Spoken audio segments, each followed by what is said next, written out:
Damn, Jimmy, this some serious gourmet shit. Me and Vincent would have been satisfied with some freeze-dried Taster's Choice, right? And he springs this serious gourmet shit on. What flavor is this?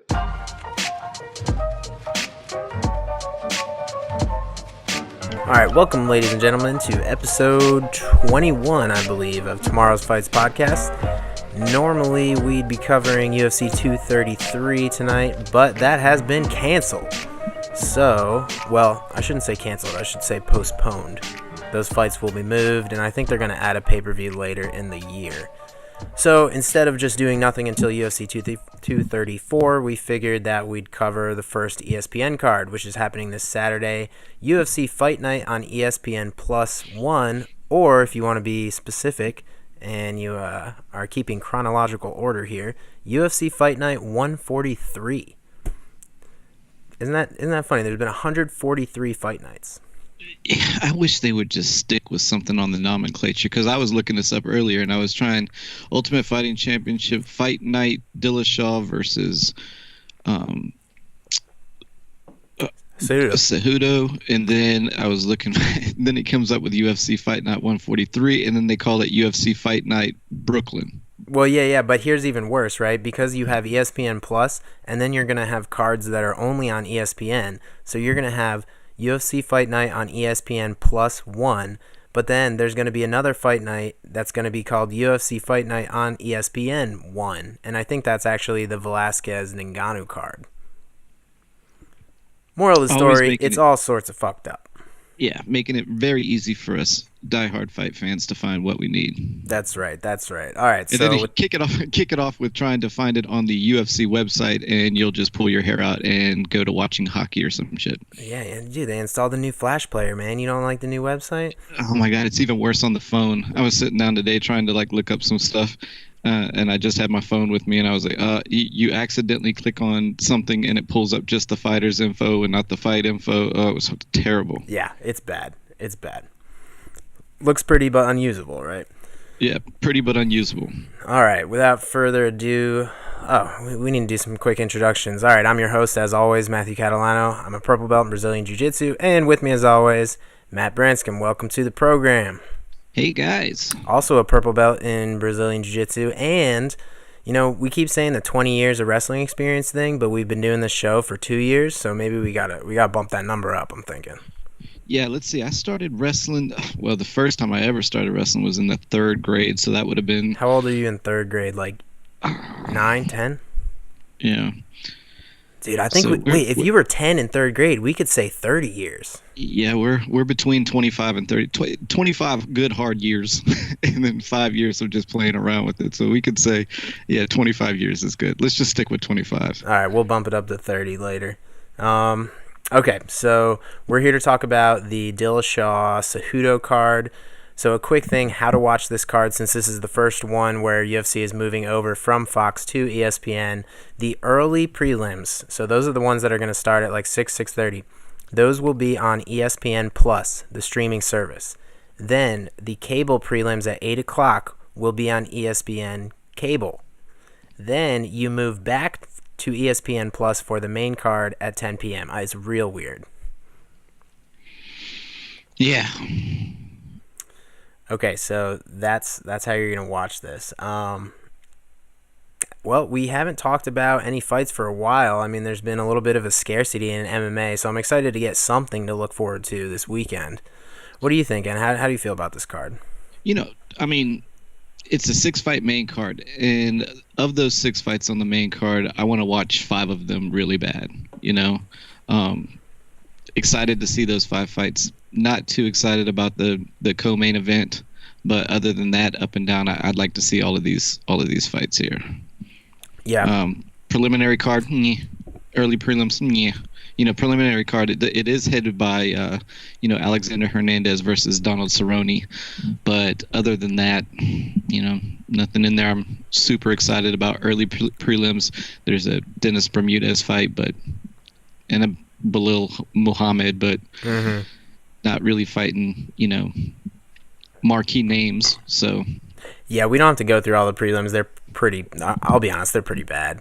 But the main card, I would say is almost pay-per-view worthy. I mean, if you compare it to UFC 234, there's not a huge difference there.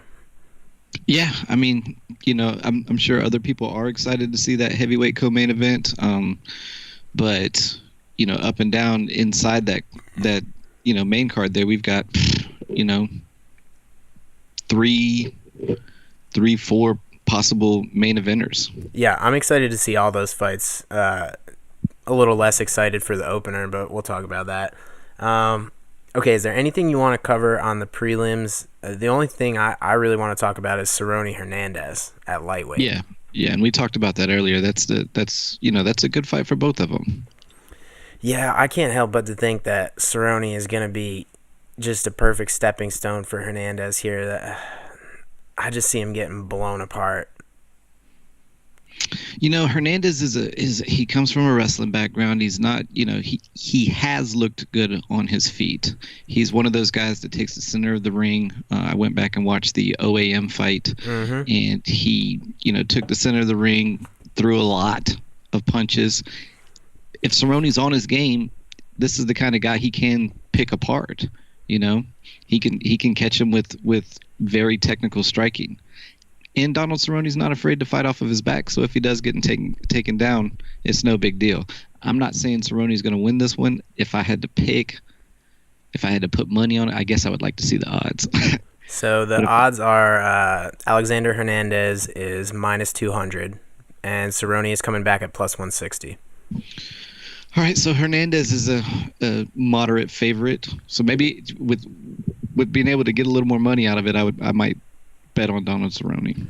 I just think Cerrone has an issue with pressure fighters, and like you said, Hernandez takes the center of the ring. I think that could be a problem for Cerrone. But Donald Cerrone mainly has problems with big pressure fights, and this isn't one of those big pressure fights. This is on the prelim card. This is against an up-and-comer, and this is normally where he shines. This is where he stands out. And that Mike Perry armbar, that was beautiful. And that was a main event in Denver in his hometown. So, oh, was it? Yeah, you're right. Yeah, that was a main event in Denver in his hometown, and he, he had a little bit of time to think about that fight going into it. I think it was like a 2-month build-up. Yeah, yep. So he was coming off the Leon Edwards loss there. Yeah. Well, anyways, that'll be a good one. The only other thing I would say on the prelims, I mean, there's a couple names on there, like Dennis Bermudez. Would you believe that Dennis Bermudez is on a 4-fight losing streak? Yeah. And 3 of those last losses are all split decisions. What's funny is I always get Bermudez and who's the Joseph Benavidez. I always get them mixed up. What? Like in my head, for some reason, like they're always switched around. So when I started reading up on Joseph Benavidez earlier today, I was like, wait a minute, no, okay, this is not who you're thinking of. You're thinking of the other one. They're it's in totally such a different random weight classes. Combination of guys to switch. Yeah, I don't know. Maybe it's because their last names end in a B. I guess so. Okay, that's pretty much it for the prelims. I mean, you got Joanna Calderwood on there too. And like you said, Geoff Neal and Bilal Muhammad should be good. There's a lot of switching up here and people falling out. Chance for Country is now fighting Kyle Stewart, who's on 5 days notice. I mean, crazy stuff. I don't know why I thought going into yesterday when I started reading that, I thought for some reason that Cody Garbrandt was on the undercard of this one. Did he get pulled somewhere? Or? No, he's fighting Pedro Munoz. So, and that's on 234, correct? I don't know when that is. Jamie, pull that up. Yeah, so I don't know how I had it mixed up, but it was. If he is fighting on that 234 card, it's on the undercard. I don't think he's fighting on the 234 card. Are you gonna make me do this? Okay, hold on. What's a big fight? Everybody wants to know when he's gonna fight again. All right. TJ Dillashaw, Cody Garbrandt, and he is fighting Pedro Munoz at UFC 235. 235. That's that mega card. Okay, that's where I'm getting these two cards mixed up. We were talking about both of these cards the other day and how excited we were for both of them. Oh, 235 is just outrageous, yeah. Yeah, that's stacked. Okay, all right. Without further ado, let's move on to the main card. So this is on ESPN Plus at 10 p.m. on Saturday. This is in UFC Brooklyn, New York, and it opens up with a light heavyweight fight. Glover Teixeira comes in at 27-7, taking on late replacement Carl Robertson, who comes in at 7-1. Robertson is that guy from the Contender Series, the kickboxer. Yeah, and we actually just talked him up for his last fight on 230. Yes, where he beat up Jack Marshman. Yep, the Welshman. Right, and this is you, so take it away. So Robertson's, just like you just said, he's a Dana White Tuesday Night Contender Series alum. Decent kickboxing. I think he has an amateur, maybe even a pro kickboxing record. Has looked decent on his feet in his 2 wins in the UFC. His 1 loss in the UFC came to Cesar, isn't it?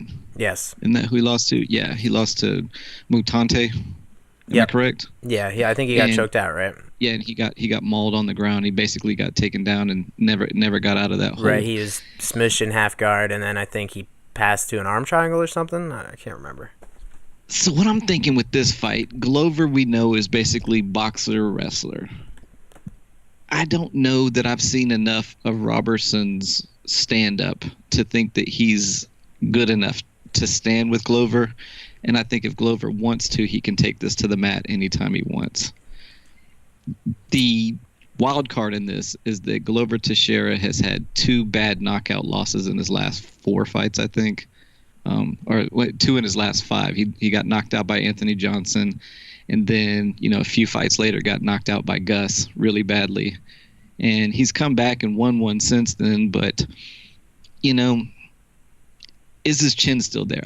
I still kind of believe that Glover has not been the same since he left that the camp that who was the camp that old light heavyweight champ came from?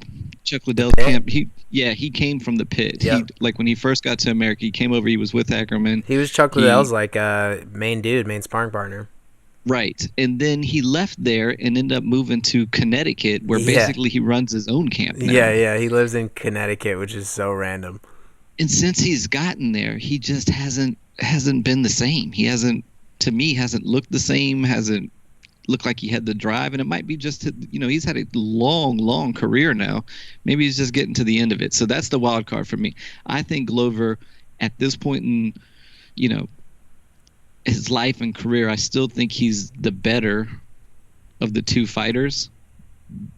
But if he's on an off night and he's not feeling it, he could easily get knocked out here. But if I were to take a pick, it would be him. Yeah, I don't think Glover. I think he's pretty much looked the same throughout his career, except after the Alexander Gustafsson loss, I feel like there was a big drop off.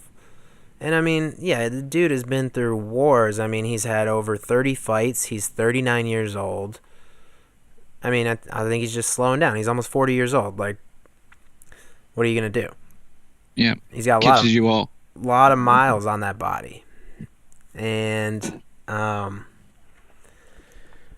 yeah, I'm going out on a limb here. I actually kind of like Robertson here. I think if it stays on the feet, a more athletic, a faster, more hungry Robertson can beat Glover up on the feet there. I think he's gotten slow. He's not as fast as he used to be. And Robertson throws some of the best body kicks I've ever seen. So you don't think those could take the wind out of Glover's sails? I mean, I think they can. As far as if it goes to the ground, of course, Glover has a huge advantage there. I haven't been impressed with his wrestling in his last 3 fights, though. Mm-hmm. I mean, I know he fought Corey Anderson, who's a great defensive wrestler, but I don't know. I'm kind of ready to say Glover's done. And I don't mean that in a disrespectful way. He's just not the same Glover that we saw fight, Ovince St. Preux, Jared Cannonier, and Kyle Kingsbury, those guys. Yeah, but the Cannonier fight was only 3 fights ago. I mean, it was 2 years ago. He beat Misha Serkinov after that. The Misha Cirkunov was a good win. And Corey Anderson, his last loss was to Corey Anderson. Corey Anderson's he's a damn good fighter. Yeah, and he just beat Latifi, and he's getting better. I just think somebody young and athletic is going to be serious trouble for Glover right now, unless Glover goes to his wrestling right away. And I'm not sure that he's going to be able to easily get Carl Roberson down. Mm-hmm. I don't know. I mean, that's what makes it interesting is how much does Glover have left in the tank, and what kind of abilities can Carl Roberson bring to the table here? Because he looked great against Marshman, and the only time we've seen him have any trouble was with a Jiu-Jitsu world champion. Mm-hmm. Well, listen, looking at Glover's record here, he's only got 5 losses in the UFC, and they come from John Jones, Phil Davis, Anthony Johnson, Alexander Gustafsson, and Corey Anderson. I mean, take Corey Anderson out, and the other ones of those are world-class fighters. And I think Corey Anderson is right at the cusp of that himself. So, I'm not ready to say he's done yet. I think he's still got enough to beat this young buck who, we're looking at, 10 fights in his pro career, and only 3 or 4 of those are in the UFC, 3 of them. And remember, another thing against Carl Robinson here is he's coming in at late notice, and he's moving up. Oh, yeah, 10 days notice. Basically, they found out on January 10th that Glover's other opponent was pulling out. And who was this other? Kudalaba. Ian Kudalaba. Yeah, that Kudalaba was pulling out. So 9 days notice for this fight. That's brutal. Yep. I don't know, man. This is my fuck it pick. Fuck it, Robertson, huh? Yeah. All right. Well, let's look at the odds.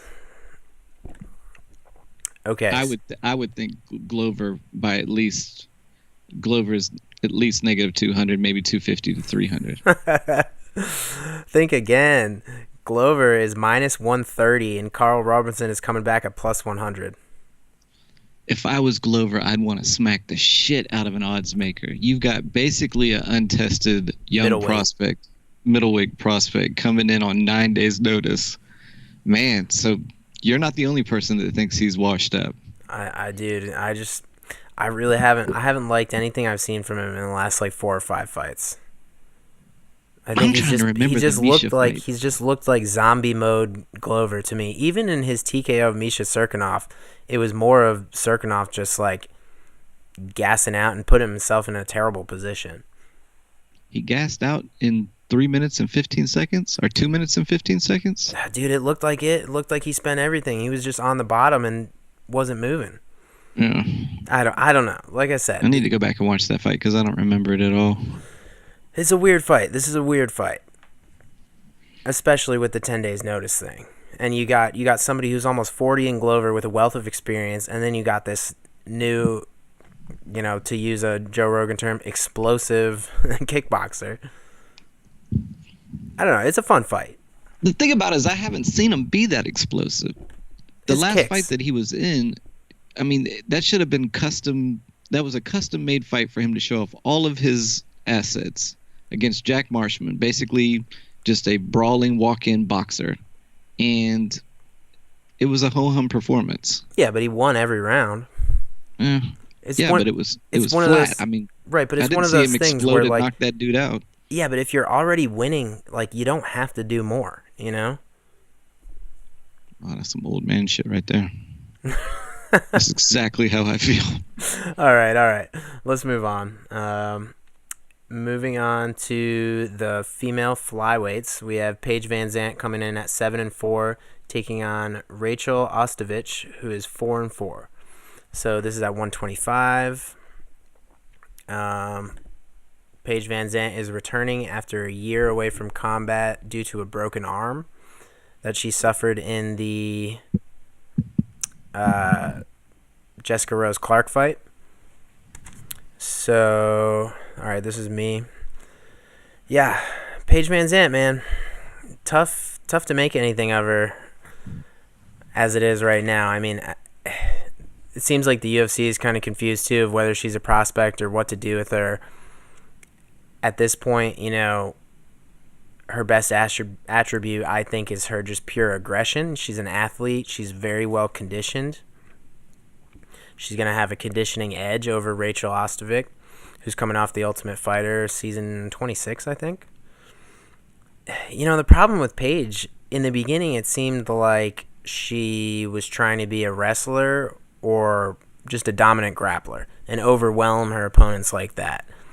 She does a lot of those head and arm throws, like we've talked about before. Very dangerous. You can get your back taken there. It's happened to Paige Vanzant multiple times. It happened in the last fight too. As a striker, she throws a lot of jumping kicks, switch kicks. She throws Superman punches. And, it still doesn't look like she knows exactly what she wants to do there. She hasn't shown that she has a good fundamental jab or anything. Her striking is sometimes effective, just like her grappling is sometimes effective. But even when Paige gets somebody down with it, she's not out of the water in their guard. She has huge holes in her defensive grappling as well. She gets put in triangles all the time, arm bars that she has to fight out of, and that's causing her to lose points on the judges' cards, lose rounds. So my problem with Paige Vanzant, she just doesn't know how to win rounds. It looks like she doesn't know what her best game plan is. You getting any of that? What do you think of that before I finish this? Yeah, and also a big problem with her is her inactivity over the last couple of years. Or she took a year off this last year, and it wasn't just for the broken arm that she was out. She also, this is going by her Wikipedia page, got breast implants in March. Oh yeah, that's right. And also got married this year. So she's had a lot going on. I don't know how much of that time she's been spending up in camp at Team Alpha Male. That kind of worries me. And she took all of 2018 off, basically, and I don't know if you remember, but she basically took all of 2016 off as well. Wasn't that the Dancing with the Stars thing? Yeah, Dancing with the Stars, Chopped. She was on Chopped? Book. Yeah, she came out with a book. She was all over the place that year, and all of those things are great for your image. Those are great for your prospects later on in life, but what they are not great for is you inside the cage with another woman trying to beat the shit out of you. Yep. Yeah. So those... But as far as you were saying, inside the ring things, I agree with everything you say. I believe sometimes she's an aggressive grappler. Sometimes she's a somewhat effective striker. I believe she comes from a Taekwondo background. Is that correct? Taekwondo or kickboxing? Could be. Something. The Beck Rawlings knockout was beautiful, but I've never really respected Beck Rawlings that much as a fighter or as a person. See, I think that Beck Rawlings knockout was bad for Paige Vanzant because now she's just she thinks that she can do that every time, and she's throwing all these stupid switch kicks while she gets, while she eats straight rights. And who was her last loss to? Was it the Karate It was Jessica Hottie? Rose Clark, and Jessica now Rose Clark. Yeah, it's a tough fight to watch. So she's doing okay in the first round. And within 3 minutes in, she goes for a head and arm throw and gets her back taken. Right. And, then another time she gets her down, but she immediately gets put in a triangle, which she's punching out of, which, okay, that's not the worst thing to do in MMA if it's not tight, but you're not winning like that. Anyways, okay, The real question is, can Rachel Ostovich capitalize on any of that? And I think this is really tough to say why this is a close fight. I think she can. She's a high school wrestler. This is actually interesting. She was on the cheerleading team and the wrestling team at the same time. Pretty interesting. Anyways, so Ostovich, she's built like a she's very stocky. She's short, stocky, and very strong. The way she won her fight on The Ultimate Fighter, I forget the girl's name, but she just shot a low single, took her down really easily, passed guard, and armbarred her. Looked great. But then again, in the last fight she had against De La Rosa, who was a much lankier, taller striker. She just kept her on the outside of her jab for 3 rounds, and Ostovic couldn't do anything. The weird thing is she didn't shoot that much. So I'm really curious if she will shoot against Paige VanZant, because I think I want to give her the grappling advantage in terms of fundamentals. So, I mean, if Ostovic actually is aggressive with her wrestling and shoots in on Paige, I think she can get her down and pass her guard and do some damage there. The question is, though, is she going to be aggressive with her wrestling, or is she going to, eat some Paige VanZant switch kicks for a few rounds and just lose a decision? So I think Paige VanZant's team has probably seen Ostovic's last fight, which was just her, she was stuck at range, kind of like Ilir Latifi and Corey Anderson. She's just always going to have those problems where she's short and has a small reach for the division. So if she can't get inside, she's going to have issues scoring points there. So I think that's something to watch here. I just don't think that she's aggressive enough with her grappling. And also, she gets very tired in the 3rd round from what I've seen. So Paige is going to have her there with conditioning issues. Like I said, Paige is a great athlete. I think we might see something like Ostovic takes round 1 with her grappling, and then Paige VanZant turns it up and just strikes with her from the outside and picks up 2 clear rounds, something like a 29-28. That's what I see. So I'm taking Paige by decision, but I'm not super confident in that. Right. I remember watching Ostovic on that Tough 26. I wasn't blown away. I thought, after the first fight, I was like, okay, maybe we got something. Watched her ho-hum loss in the second one, and then the very next time I see her, she was fighting on the, I believe it was the series finale, and she didn't look very good in that fight either. The thing that's got me worried, what happened, the domestic violence thing is outside of our realm, but what did happen that night, which was only November 9th, that she had a broken orbital bone. That scares me. I don't understand why she's taking this fight so soon after that. Yeah, that's only 3 months ago? Yeah, that's not very long for your face to fix itself. So I don't know how tentative she's going to be, how much she can take from the outside if Paige can't keep her out there. I'm hoping this turns out to be a good fight, but I'm not very excited for it. But we'll see what happens. If I had to pick someone in this fight, I would pick Paige. I think she's got a better camp. But both of them have had so much stuff going on outside the ring this year that I can't really jump behind either on who I think is going to win here, Yeah, I mean, if I believed that Ostovic would push her wrestling game more, I'd be more inclined to pick her. But she's too hesitant with her grappling. Mm-hmm. And she is a good wrestler. I mean, I remember watching her on the show. I remember watching her in the practice, the B-roll of them in practice and whatnot. She's got great fundamentals on the ground. Yeah, she just doesn't shoot enough. Yeah, if she can capitalize on that and capitalize on some of the mistakes that Paige will make down there, then she's got a good shot. But Paige happens to land a switch kick foot upside the side that's not completely healed yet. I mean, it could be a quick night for her. Yeah, that's a good point. I did not think about the orbital issue. Yeah. I think Ostovic needs to take some lessons from Carlos Esparza on the wrestle.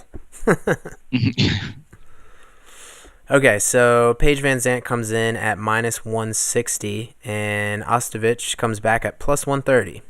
Pretty close. Pick 'em. Yeah, pick 'em. Okay, moving right along. Remember, this is a 6-fight main card. Back in the flyweight division, the men's flyweight division this time, Joseph Benavidez comes in at 26-5, taking on Dustin Ortiz, who comes in at 19-7. And remember, this is a rematch. They fought in 2014, where Joseph Benavidez picked up a 30-27 clean decision. And this is you. Having embarrassed myself earlier saying that I always get Benavidez and Bermudez mixed up inside my head, the funny thing about that is I've always loved watching Joseph Benavidez. I like his story. I like how aggressive he is, and he is an absolute bona fide stud. I mean, he's only lost to 2 people in the UFC. Sergio Pettis, and he lost twice to Demetrius Johnson. He goes from bell to bell. Dustin Ortiz has not had as much success as him in the UFC, but going back and watching their fight yesterday, he gave just as much as he got. Now, I do believe he did not win that fight. I thought Joseph Benavidez definitely got the upper hand, but there were moments in that fight where he had Joseph hurt. He cut up his face. He landed some good shots. If both of these guys go out and do what they did last time, this is going to be really exciting all 15 minutes. Neither of them seem to ever get tired, so this is going to be awesome in that sense.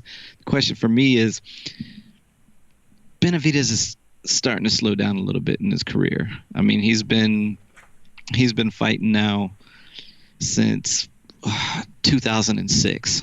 I mean, 12, 13 years now almost. Cutting down to 125, that's hard on anybody's body.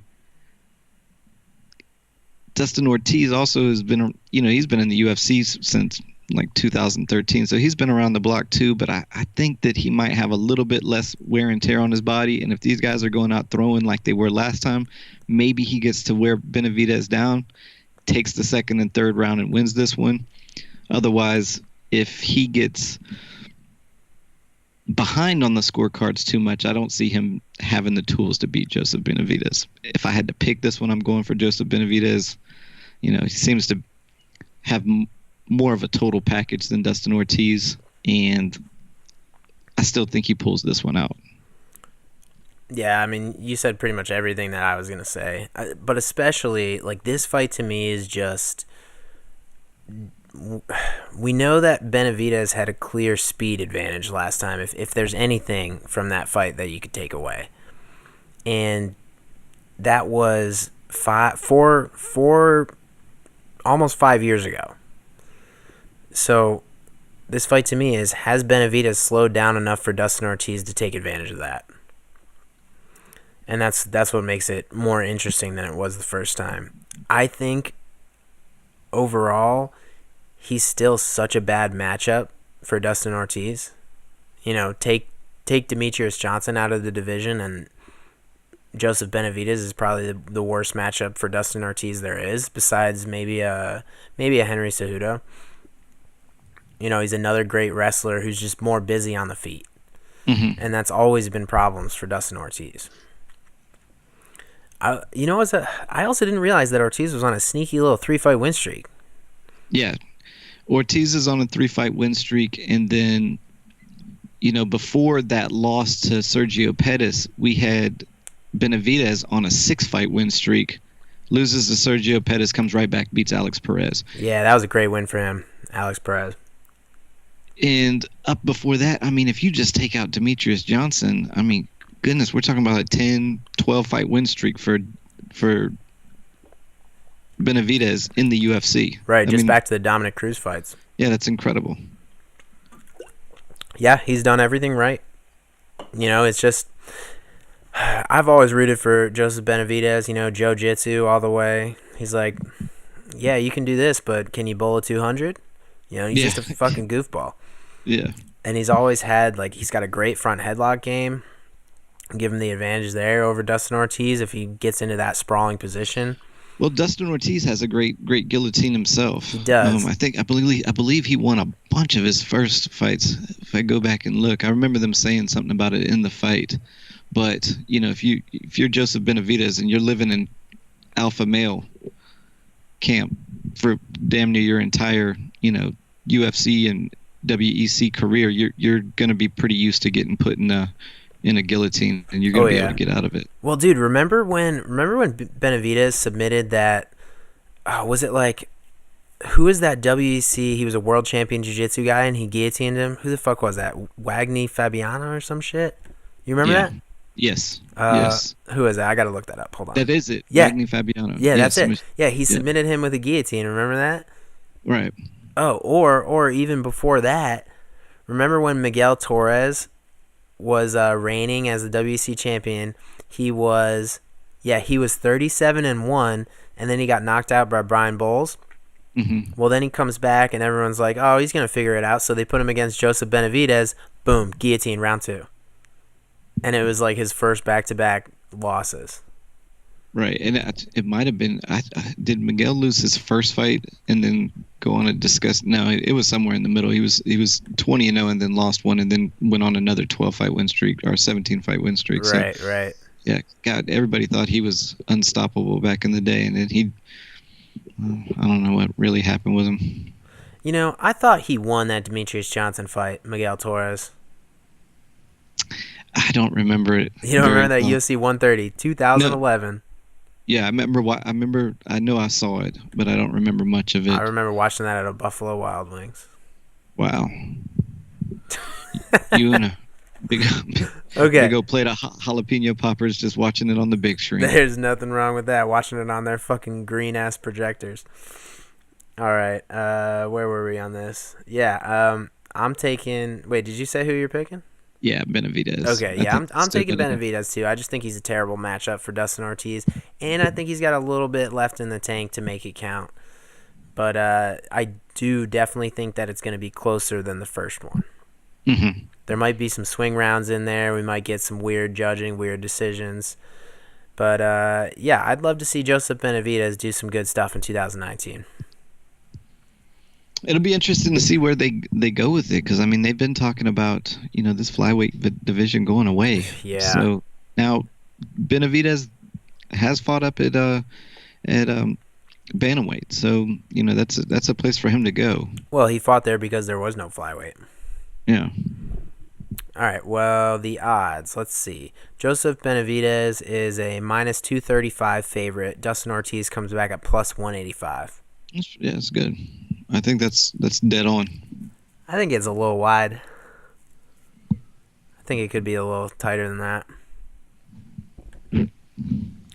Okay, moving on. In the lightweight division, Gregor Gillespie comes in at 12-0. He's undefeated, taking on Yancy Medeiros, 15-5. Yancy Medeiros, I believe, is coming down to lightweight from welterweight. Yes, he is. Okay. And his last fight was wait. Yeah, he fought Cerrone at welterweight, didn't he? Yeah, it doesn't make a good note of it, but yeah. Okay, so he's coming down to lightweight. This is you. You know why I'm super excited about it. Hell yeah, Gregor Gillespie. Now talk about a fucking prospect right there. This guy, 12-0, four-time NCAA Division I All-American, 2007 National Champ Division I for Edinburgh. He is a finished machine. He comes out there. He doesn't lay on top of you. He does not rest on just his laurels of being able to take you down and hold you there. If Gregor Gillespie gets you underneath him, he's going to be pumping in punches or submission attempts nonstop until you just wilt. Oh, he's got such a good passing game. He does not sit in anybody's guard for 2 seconds. He doesn't really sit in anybody's half guard for 2 seconds. He is popping out and moving around to better his position over and over. And as he's doing it, you're also eating some punches. His hair's flapping, sweat's falling in your mouth. This guy is the real deal. His fucking hair's flapping. Yeah, I mean, he comes out like a madman, and he stays that way from bell to bell. Yancy Medeiros, good fighter. Love watching him. I don't think I picked him to lose that fight against Donald Cerrone. I thought that he was going to come in and be able to beat him. That was kind of a surprise to me. But even if he had beat Donald Cerrone in that last fight up at welterweight, I still would pick Gregor Gillespie over him in this fight. I think that Gregor I don't see any way Yancy stays away from him. And once they're down on the ground, I don't see him having any kind of submission or escapability to get out from underneath it. So I would love to see what the odds are on this one, but even if it's less than like negative 350, negative 400, I'll be surprised. The odds are minus 550 for Gregor Gillespie, plus 375 for Yancy Medeiros. That's what I would expect, and that's what I see here. Now, of course, having said all that, MMA gods are going to come down to shine. Yancy Medeiros is going to do some kind of spinning elbow, and Gregor Gillespie is going to end up knocked out. But I don't really see that. I mean, happening. I would think if anything, Yancy Medeiros would throw like a flying knee that catches Gillespie like reaching down for a single leg or something. But I mean, that's just some MMA funk bullshit. If that happens, like Gregor Gillespie, he is just an absolute beast, and he's not, like you said, he's not just a good wrestler. His top game, his passing, his grinding jiu-jitsu is so good. Like what he did to Jordan Rinaldi, he whooped the shit out of Jordan Rinaldi on the ground, who is also a pretty decent grappler. You know, and Gregor Gillespie's one of the guys where once he gets your back, you are not getting out of the mount side control back sequence. You're never getting your half guard back. Like you can turn into mount, you can turn back to your back, but you're never getting your guard back. And he has such a punishing mount too. Like he does that thing where he doesn't grapevine you, but he like crosses his feet kind of under your legs and mount so that he can like shove his hips down into you. Like he's putting 110% pressure onto you the whole time. And like you said, he's great on the back too. So once he's just got that style of jiu-jitsu that kind of like Saulo Ribeiro used to say, where like he doesn't like to go backwards in his jiu-jitsu. So like once he breaks open your guard, he never lets you close it again. Once he goes into half guard, he never lets you recover guard. Once he gets into side control, he never lets you get half guard. Once he gets into back mount or mount, he never lets you go back from there. And that's kind of what Gregor Gillespie is so good at. So yeah, he's just so exciting to watch because he's dominating everybody. And I don't want to say he's not been tested. He's just been passing all of his tests. But there's no one that's given him like any resistance at all yet. And honestly, I don't really think Yancy Medeiros is going to do it either. So, but this is a good progression for him. Yes, it is. I like the way the UFC has treated him. I don't think they've been giving him enough screen time because he is kind of funny on the mic. He has a great social media game, talking about his fishing and everything else out there. I think that he could be a star. I'm hoping that he passes this test and then they bring him just one a little bit more. Not sure who I would like to see at lightweight next for him. Maybe a Justin Gaethje, if he's still around. That's a little dangerous. I think Dustin Poirier's game is a little bit too good right now.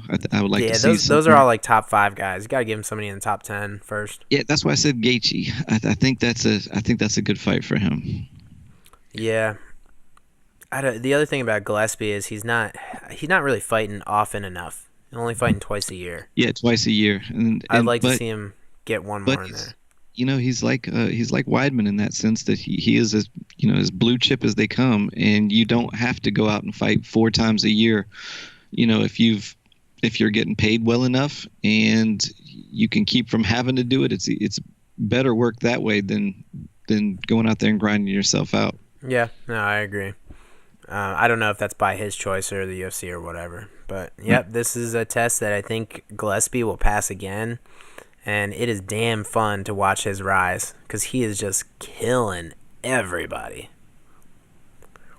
Okay, we already gave the odds. Gillespie is minus 550. Yancy Medeiros comes back at plus 375.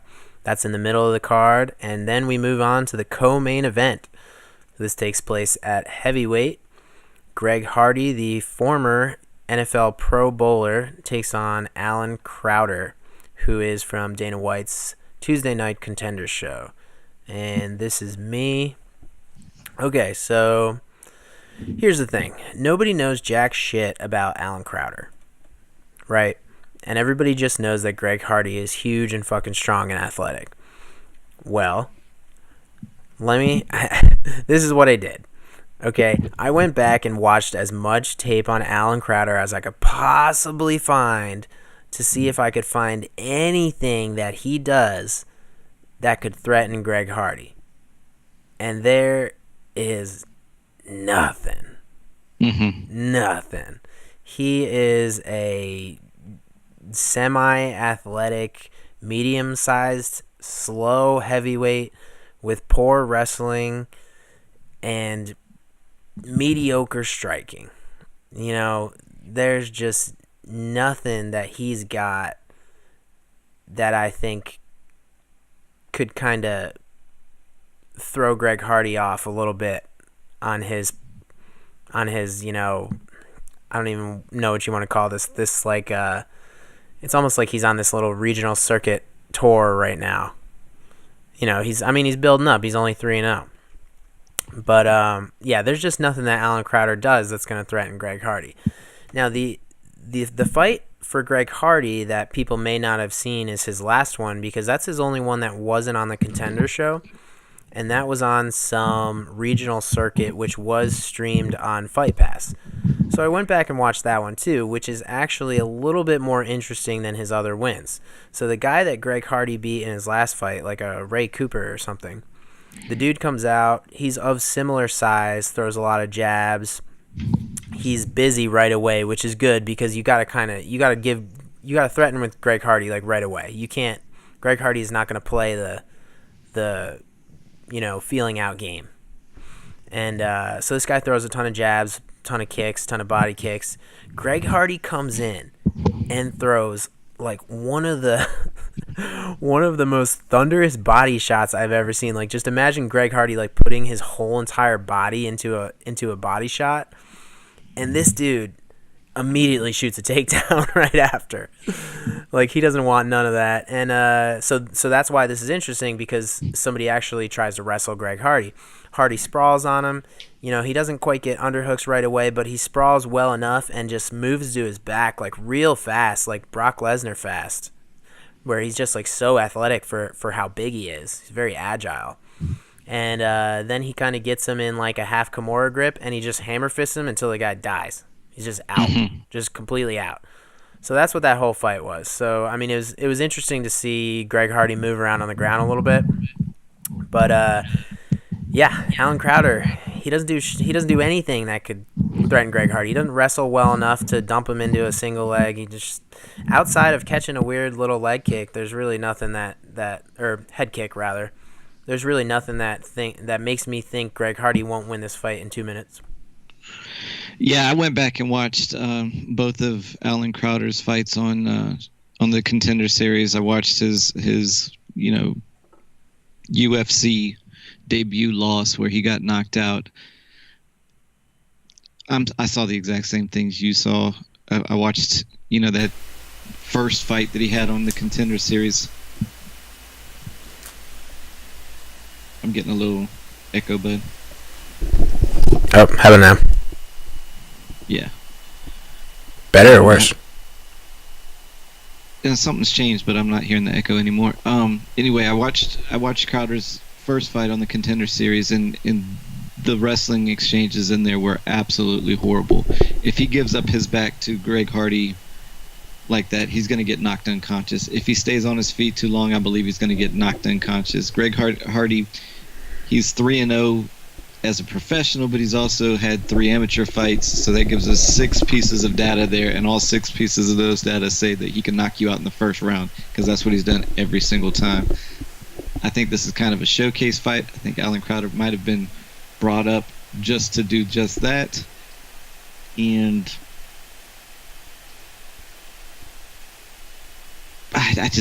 I don't know how this got co-main event spot just on Greg Hardy's name alone, I guess. Oh yeah, come on! It's on Greg Hardy. It's on the fact that they're heavyweights. That's it. And that it's on ESPN. I guess they're figuring more football fans would be on there than regular MMA fans. Whoa! It's on ESPN Plus ESPN Plus. So, yeah, we're both gonna pick him, and I imagine the odds makers made it pretty wide too. Oh, yeah, good call. The odds have it at -550 for Greg Hardy. Right. So same exact odds as Gregor Gillespie is favored. I think that means Greg Hardy is just as good a fighter and grappler as Gregor Gillespie. That's how that works. The funny thing about Greg Hardy right now, and just like his rise, as I say that with air quotes, he's just, the way he fights it's kind of like Kimbo Slice before anyone taught Kimbo Slice like any fundamental boxing. Mm-hmm. Like, Greg Hardy just comes out and he's like, I'm just gonna blow you out of the water in 2 minutes.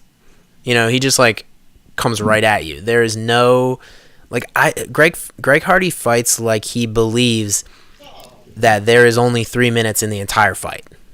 Right. Which is actually really dangerous because like most people don't expect that blitz because they're expecting that I have to be ready for 15 minutes, which is why you don't see heavyweights just come out and go crazy in 2 minutes like Greg Hardy does. But it's almost like that's what makes him so dangerous. Like, he's not going to be able to do that forever. You know, he's gonna meet somebody that survives that, and then he's gonna be fucked. Like, I don't know. So it's just like these wins almost mean nothing to me until I see more than 3 minutes. So what camp is it? He's fighting out of American Top Team, so he's got a pretty good camp around him. He's got Steve Mako down there teaching him how to wrestle. He's got multiple incredibly gifted striking coaches, so I mean he's coming along the right way. Yeah. We'll see where he goes. And heavyweight division is always going to be light. Right. It's just hard. It's hard to. He's so hard to evaluate right now, I guess, is the point I'm trying to make. Right.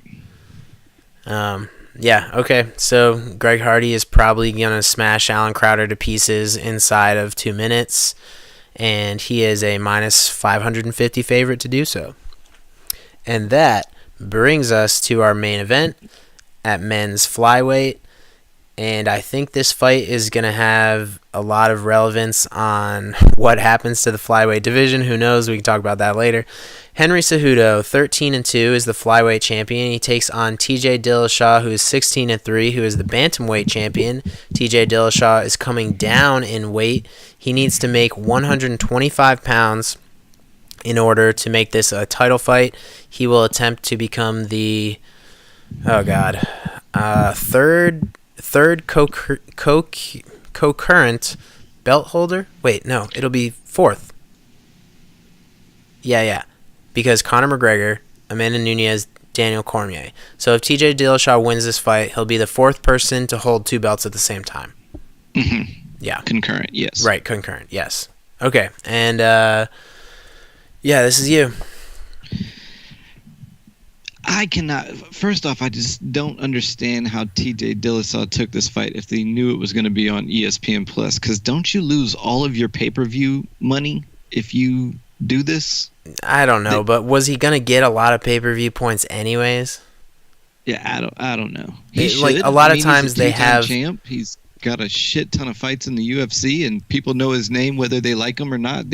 People tune in to watch TJ Dillashaw. Yeah, but like a lot of times those guys have the pay-per-view point contracts set up where the UFC will say, all right, well, we'll give you pay-per-view points, but only if it sells above 300,000, something like that. Right. So is TJ Dillashaw, Henry Cejudo going to pull that in? I don't think so.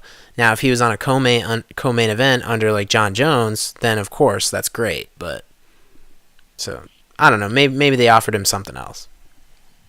So what we got here is two very talented wrestlers who have now gone into MMA fighting, and both of them have had massive success, not only using their wrestling, but both of them got pretty good with their hands and their feet. Henry Cejudo showed in his last fight that he has stepped up his game with his kickboxing and boxing and looked very good against Demetrius Johnson. Before that, he also looked very good against who was it? Wilson Hayes, with a brutal knockout. He's got a weird karate stance that he's fighting very wide that stance. I don't understand.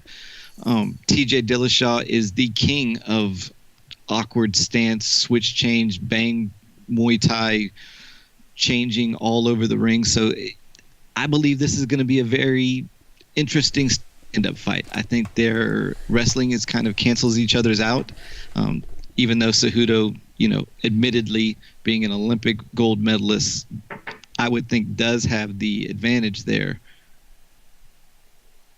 Hold on just a second.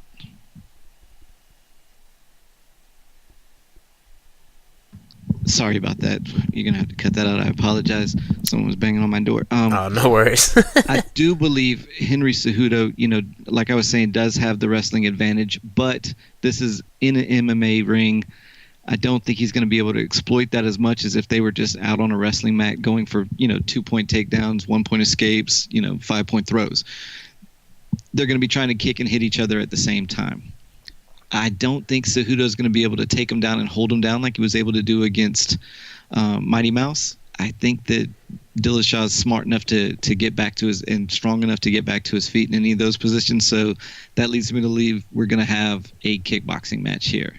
And if that be the case, I think all of the pluses on that side are going to go to TJ Dillashaw. He's a bigger fighter than Mighty Mouse. He holds, knockout punches and kicks a little bit more than Mighty Mouse did. And I see him taking this win pretty easily. If this goes 5 rounds, I definitely see him getting the decision in this one. And if somebody has more of a chance of getting a knockout, I see it being TJ Dillashaw as well. But Cejudo is one of those dudes that we've talked about before, where they've got something special and they're just a fucking winner. And the guy is a winner. He puts his mind to it. He puts his nose to the grindstone. He goes out there and he gets what he wants. And he wanted this fight, and he does have a shot at it. Yeah, remember Cejudo called for this fight the second he won the belt from Mighty Mouse, which I thought was interesting. I think that might have had more to do with him wanting to go up to 135, and then he ended up having to take the fight at 125. I think he was wanting to go up not only to get a second belt himself and put his name out there a little bit more, but also I don't think he likes making that 125. You remember early in his career, he was having a lot of trouble making 25. I believe he missed the weight a couple times outside the UFC and then a couple times in the UFC. I might be wrong about the couple times outside the UFC, but I know he did miss it twice in the UFC. Well, if he loses this fight, he might never have to make 125 again. Right. But I think Dillashaw's camp might have been the ones pushing for this to be at 125. Well, of course they did. Not only because they want him to get this, second belt, but also because I think they thought they might have an advantage making Henry Cejudo cut himself down to 25. I don't think so. I think they did it all for the second belt. Yeah, I've seen a lot of pictures of Dillashaw lately. Oh gosh, shit, it looks rough for him. I mean, that is one cut up dude. It didn't look like he had a whole lot to cut off his frame. No, he's shredded at 135. Yeah, so that might be one of the X factors in this. How much does Dillashaw have at 125? Right. I mean, that's a huge question, is what does TJ Dillashaw look like at 125? Dude, I'm kind of like dreading seeing him on the scales. I believe he's going to make it because his team has been so careful about this and so calculated. But, I mean, like you said, he had nothing to lose at 135. Like, where is that 10 pounds coming from? It's crazy. But I'm of the belief that his camp pushed for this fight at 125 100% to get a second belt. And if TJ Dillashaw wins this fight, I do believe they'll close the flyweight division. I just don't see I don't see him wanting to keep that division around without a champion, especially. But as far as I'm concerned, this is, if Dillashaw wins, he's not going to defend. He's never going to make 125 again after this. You even hear him talking about 145. So, I mean, I agree with everything you said. I think this is probably going to be more of a kickboxing match where their wrestling will cancel out a little bit. One of the most interesting things is the question that everybody's asking. Will Henry Cejudo be able to take down TJ Dillashaw?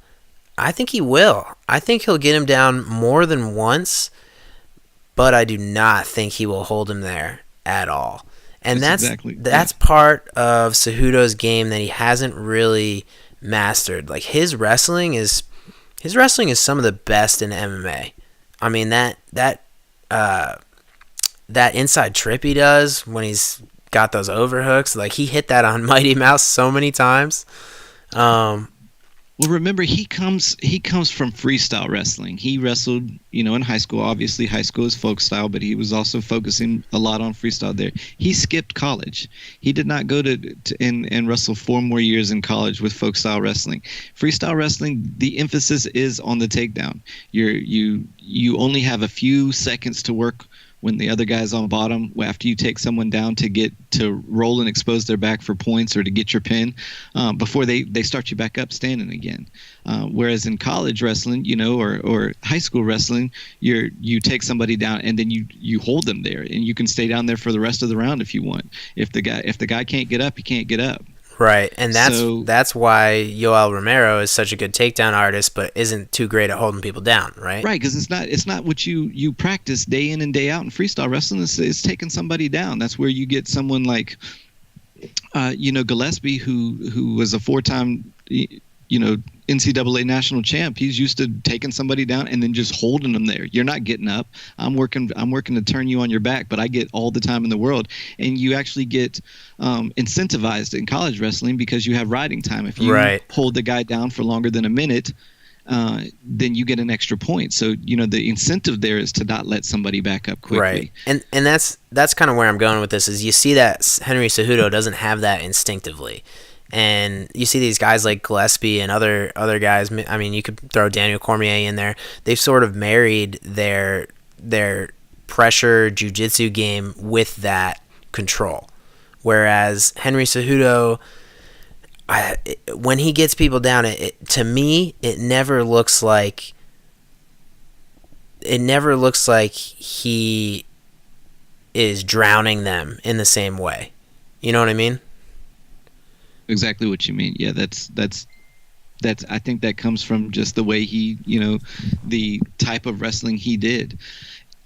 The thing about DC and those guys, it seems like that's something that their camp is ingraining in them as well, because everybody in their camp is like that. If you get down, even someone like Luke Rockhold, who doesn't come from a wrestling background, you get underneath Luke Rockhold, you're not getting up. Yeah, those guys must practice that. They just constantly holding you down, and I think that Cejudo would have done well in a camp like that. Yeah, and that's an incredible skill to have in mixed martial arts, and that's like we were talking about Gillespie, like you never get anything back, you know?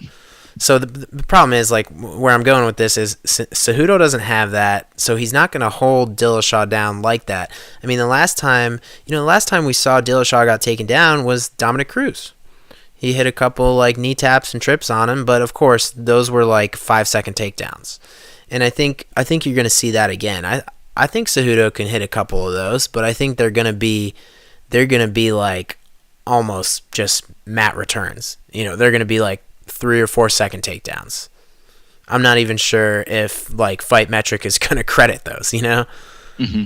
And so then, of course, like you said, then we move on to, okay, this is probably going to be a kickboxing match, and TJ Dillashaw has turned into a fucking killer on the feet. I mean, he's just incredible now. He's one of the champions I'm most impressed with right now. And just what he did to Cody Garbrandt twice in a row. Brutal. With everything going into that, with all the pressure on him, all the emotions going into that, fighting against his former teammates, them all being on his back, basically dragging his name through the dirt, and he was able to step up and perform. Yeah. Yep. And he looked great.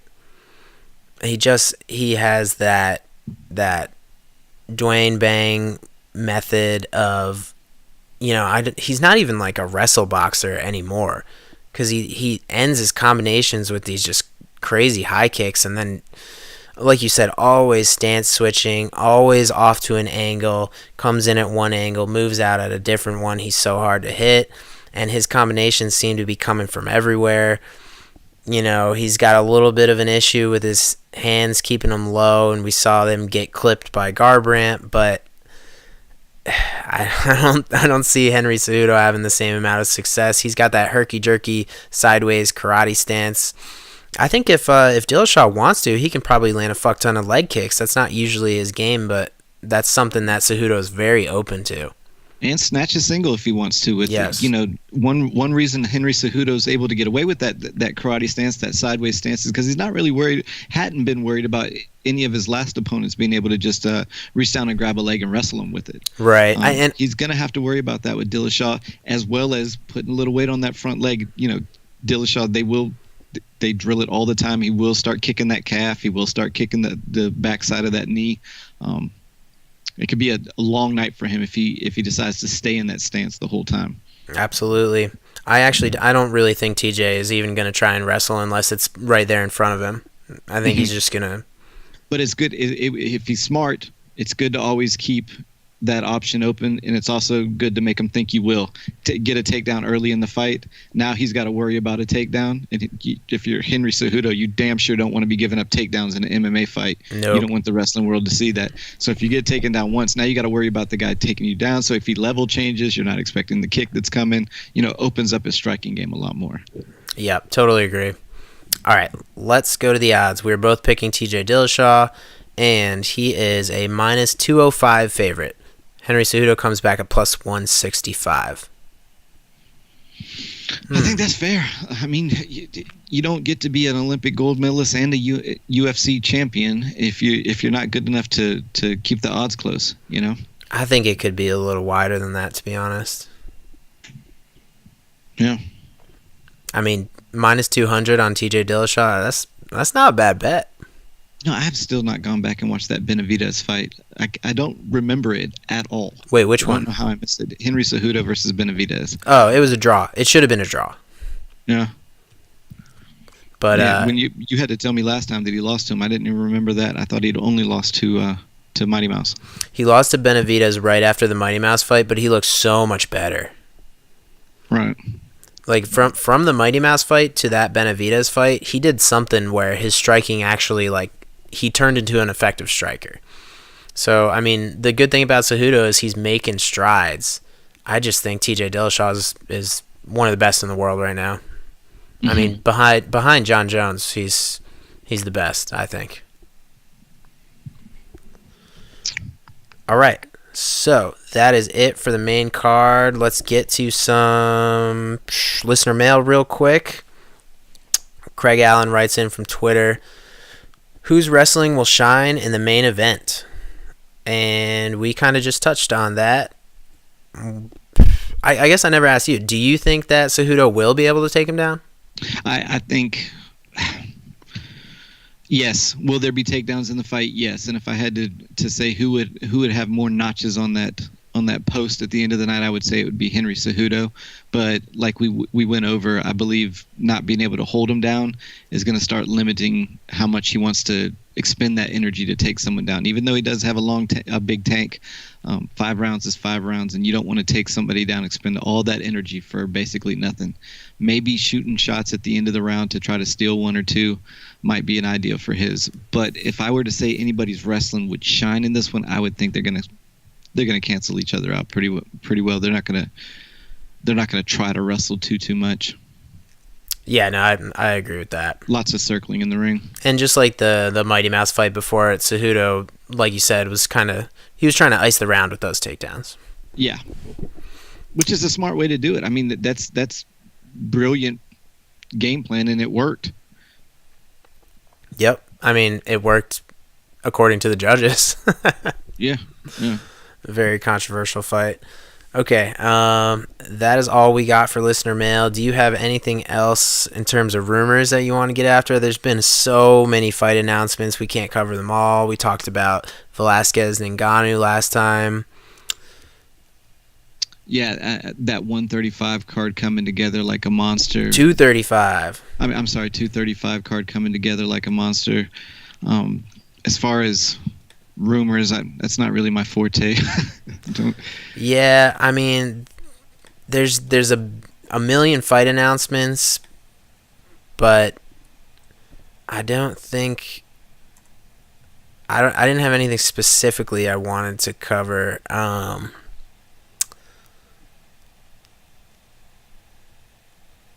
Yeah, I guess just like if we just wanted to go over that 235 fight card real quick, we got Tyron Woodley versus Kamaru Usman for the welterweight championship. We've got John Jones and Anthony Smith for the light heavyweight championship. Jeremy Stevens versus Zabit Magomedsharipov. Magomedsharipov. I mean, that's an incredible fight. Magomedsharipov. There we go. Yeah, that guy. Zabit. Cody Garbrandt versus Pedro Munoz. Holly Holm Aspen Ladd. That's also a great fight. Thomas Almeida versus Marlon Vera. I mean, up and down, that's a great card. And if it stays together, it might be one of the better ones for a long time. Yeah, that card looks amazing. I mean, even you got Tisha Torres versus Weiling Zhang. You remember Weiling Zhang? She's the girl who beat the shit out of oh shit, what's that girl's name? Gurgel? I don't remember, but I know who you're talking about. Yeah, you know who I'm talking about. She's like 17-1. Yeah, Chinese fighter. It'll be interesting to see how she does traveling across the pond, because if I'm correct, she's only fought in China or in the East so far, right? That's probably true, yeah. She's got a ton of regional fights, but man, John Jones and Anthony Smith, that's going to be hilarious. Yeah, I don't... And I mean, Anthony Smith seems to just want to run his mouth right now. Dude, he wants to fight everybody. He's calling out Luke Rockhold too. Yeah. God, I almost can't believe they put this fight together. Luke Rockhold said he couldn't sniff a top 10 fighter. And he's got hilarious. Yeah, at middleweight. Yeah, that's hilarious. Oh man, I mean, I'm telling you, that one guy that got pissed at us for calling the Derek Lewis Daniel Cormier fight a joke. Boy, is he not going to like what I got to say about John Jones, Anthony Smith. Yeah. I mean, well, the thing about it, though, is John Jones tends to fight down to his opponent. He does, yeah, he really does. Trains down to his opponent. And if he's got this fight as his next fight on his calendar, I'm just wondering if those dates that he was planning on training start filling up in the middle with, maybe wanting to go down and hang out at the bar a little bit with his friends. I think John Jones could beat Anthony Smith with no training camp. You're probably right. just 1 or 2 days a week in his garage hitting mitts with that dude. I think he could roll off the couch and just beat him in 3 minutes. Anthony Smith, if you're listening, I think you're a great fighter, and I hope you have a good showing for yourself. Yeah. Those were the words of Matt Smith. Yeah. All right. That about does it for us. You got anything else? No, that's about it. Okay, cool. So once again, this is on ESPN Plus and ESPN this Saturday, January 19th. This has been Tomorrow's Fights Podcast. You can find all our stuff at tomorrowsfights.com. You can find us on Twitter at Tomorrow's Fights, so follow us there. We'll be doing live coverage for the event. You can find our podcast on all the directories out there: SoundCloud, YouTube, TuneIn, Spotify, all that shit. If you want to support the podcast, go to our website. Consider donating on Patreon. And for everything else, just go to the website.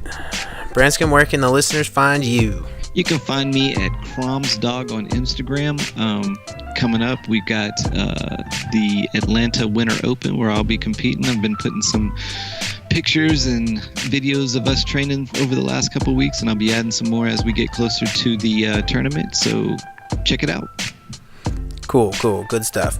All right, that is it from us. Once again, find us at Tomorrow's Fights on Twitter. Otherwise, we will see you Saturday for the fights. Adios. Adios.